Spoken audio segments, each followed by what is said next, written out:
আসসালামু আলাইকুম। জিসি বাংলায় সবাইকে স্বাগতম। আজকে আমরা ৬ নম্বর ক্লাসটা করব। তো এখানে কিছু ভার্ব আমরা দিয়ে দিয়েছি। To have verb, have, has, had, will have.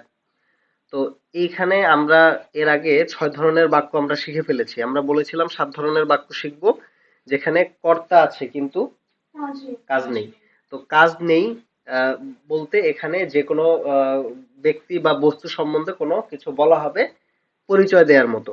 তো আজকের বাক্যটার ধরন হবে এটা হচ্ছে অর্জন হয়ে গিয়েছে, মানে কোনো কিছু যদি হওয়ার হয় সেটা হয়ে গিয়েছে, বা না হওয়ার হলে হয়নি। ঠিক আছে? তো এই ধরনের বাক্যগুলো নিয়ে আজকে আমরা কথা বলবো। আমরা শুরুতে যে ৬ ধরনের বাক্য নিয়ে কথা বলেছিলাম ওইটা আমি যদি একটা গ্লান্সে বলে দেই, সেটা হচ্ছে আমি একজন শিক্ষার্থী, আমি একজন শিক্ষার্থী ছিলাম, আমি একজন শিক্ষার্থী হব। আমি একজন শিক্ষার্থী হচ্ছি, আমি একজন শিক্ষার্থী হচ্ছিলাম, আমি একজন শিক্ষার্থী হতে থাকবো। আজকে আমরা শিখব আমি একজন শিক্ষার্থী হয়েছি। ঠিক আছে? গত ক্লাসে আমরা দেখেছি যে আমরা অক্সিলারি ভার্বের পর আমরা ব্যবহার করেছি বিইআইএনজি, বিং। কি ব্যবহার করেছিলাম? Being, being. আর আজকে আমরা ব্যবহার করব হচ্ছে বিন। কি? B double E N.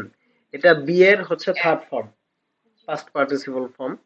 তো হ্যাঁ, তো এটা মানে ভার্ব থ্রিও বলে অনেকে। তো আহ, এখানে অক্সিলারি ভার্ব হচ্ছে হ্যাভ অথবা হ্যাজ। তো আমরা যদি বাক্যগুলো তৈরি করি তাহলে কিরকম হবে? আমি একজন শিক্ষার্থী হয়েছি, I am, I have a student. ঠিক আছে? কিন্তু হ্যাভ এর পরে আমরা বিন কিন্তু বলিনি, আমাদের বিন বলতে হবে। তাহলে I have been, I have been, I have been a student. তাহলে I have been a student. Rakib আমার বন্ধু হয়েছে, তাহলে Rakib has been my friend. ঠিক আছে?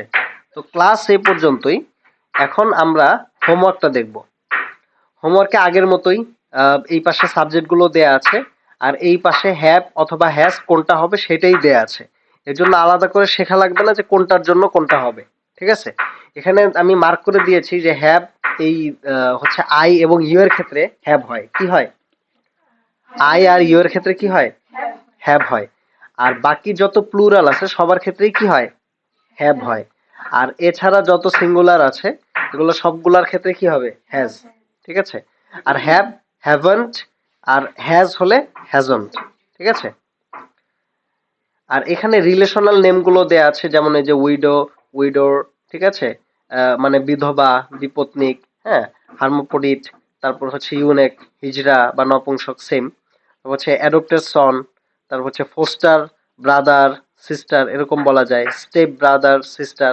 হ্যাঁ, যেমন রাসূল সাল্লাল্লাহু আলাইহি সাল্লামের যে দুধ মাতা ছিলেন, তো এরকম যদি দুধ ভাই হয়, ওইরকম সম্পর্কের, তাহলে কি? ফোস্টার মাদার বা ফোস্টার ব্রাদার। ঠিক আছে? তারপর বাকি যে যে সম্পর্কগুলো, এগুলো তো আমরা জানি। তারপর হাজবেন্ড ওয়াইফ, স্বামী স্ত্রী, এগুলো তো আমরা অলরেডি জানি। আর এখানে নতুন কিছু অবজেক্ট দেয়া আছে, সেগুলো হচ্ছে যে কার্পেন্টার, হ্যাঁ, gardener, pleader, lawyer, boatman, sailor, executioner, minister, physician, wrestler, porter, dry, impure, empty, useful, bright, red, tasty, true, false. তো আমরা যদি এগুলো দিয়ে ব্যবহার করি, উপরে হচ্ছে আমাদের কি আছে?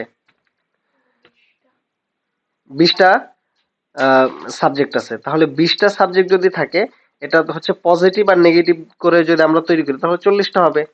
আর 40টার সাথে যদি আমরা এখানে 9 জোড়া শব্দ আছে তাহলে কয়টা হয়?